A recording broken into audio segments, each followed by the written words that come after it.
I think people will gradually be joining us, and welcome. And as you saw from that first slide, it's welcome to a particularly festive session because this is the last one of 2025.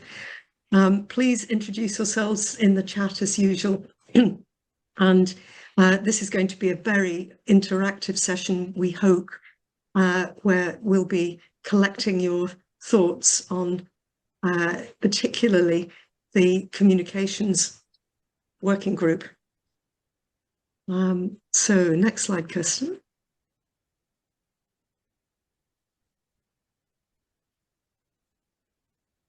And I think everyone already knows me. Let's just look at what we're hoping to cover today. So welcome, introduction, global updates, just very few global updates from myself, and then straight on to the main body of this meeting, which is an update from the Strategic Working Group, which is an interactive discussion session on the way forward with communications and the work at that group. And then shorter updates from the other strategic working groups, and then any other business at the end. There is a time, just 5 minutes if anyone has anything else that they'd like to add. So straight on, Kirsten, to the next slide. And I think all of us in the room are well aware of the global conference. And of course, we had the session last time focusing on feedback from it. I just wanted to say in the global update that actually at the moment we don't have the full report, but we do have the final version of the publication. So if you want to circulate that to members in your RCE, that's now available. That link at the bottom, which will be circulated afterwards, works. It's on the UNU website, and I think is a very good look back over the last 20 years with lots of inputs actually from our RCEs in Europe.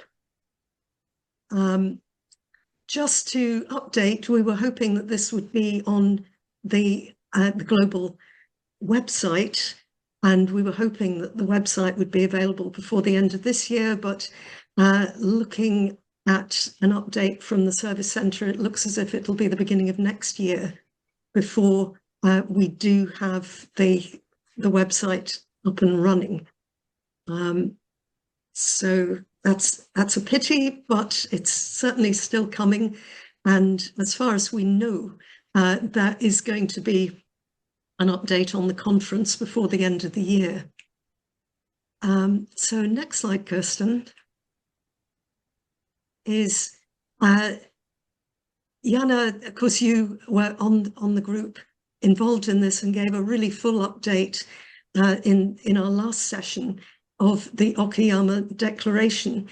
The final version of this is now up on the UNU website. And this is something which really sets out what are going to be the 5 key priority areas for RCEs going forward. So I think all RCEs, it's a new year. We're involved in planning for next year and beyond. And just to flag up that this is something that really we should all be reading and using as the basis for framing. And Jana went into this in quite some detail last time, but it's well worth looking at it in detail. And if there are any points that you want to raise in relation to that, I'm sure put something in the chat, and perhaps we could speak about that later. The next slide then, so looking at those two, which are really quite strategically important and sort of looking back over the last 20 years, but using the past and the present to think about the future, and that Okayama Declaration being the future. I now, and Jana as well, of course, and Max, who were part of the Ubuntu meeting, feel in a better position, having received the minutes, to actually share this with you.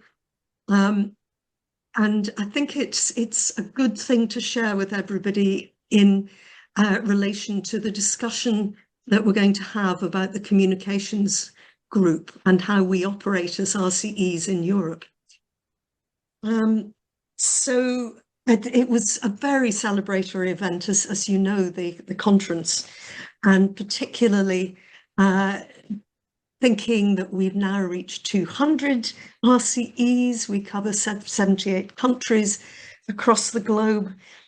And the Global Service Centre really speaking about needing to focus in the next period on innovation and also on sustainability of the network. And in terms of innovation, thinking about particularly new methods of communicating, looking, and you know, there's been a massive amount of focus on action-oriented pedagogies, but looking at human and social processes, I suppose, is how it's framed. And in relation to this, Japan, and I mean the government here, and the Ministry of the Environment, Japan, of course, has funded RCEs from the start. They are particularly important. They are particularly championing an intergovernmental network to support ESD and digital transformation, in particular AI.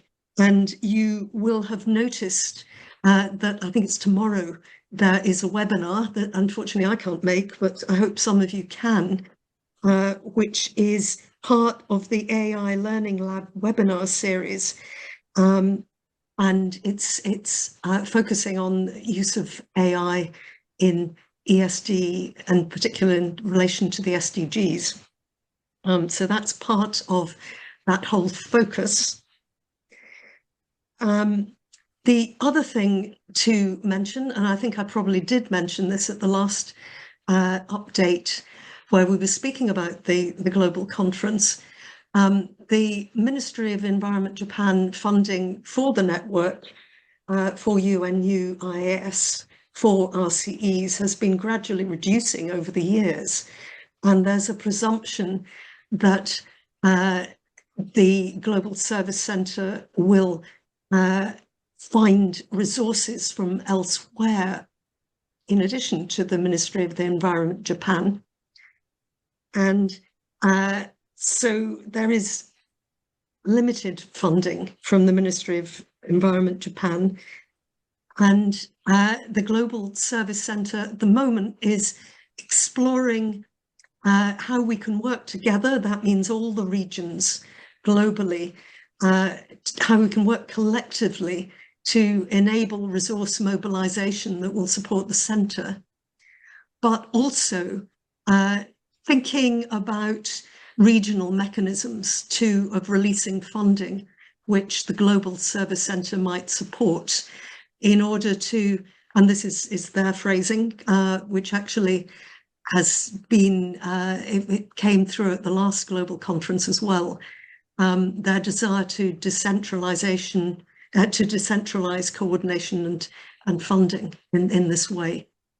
So just to make you aware, but also to throw out there that if any of you have any ideas for partnerships, collective action, resources, I know Jana, myself, and also Max, and on behalf of the youth coordinators, you know, we were asked to have a discussion about this, but throwing this out more collectively as well, and making everybody aware that this is the situation, but also that it's a very positive situation, because we can work together more collectively in order to release funds within the different regions of the world, but also, you know, work together more,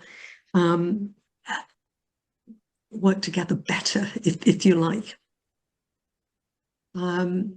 So I wanted to point those up before the next bit, which is really having a look at how we connect with each other better and work with each other better. And of course, at the center of that is communications and the communications working group. So I'm not looking at the chat, but I don't know whether there are any queries in the chat before I then hand over to the communications working group.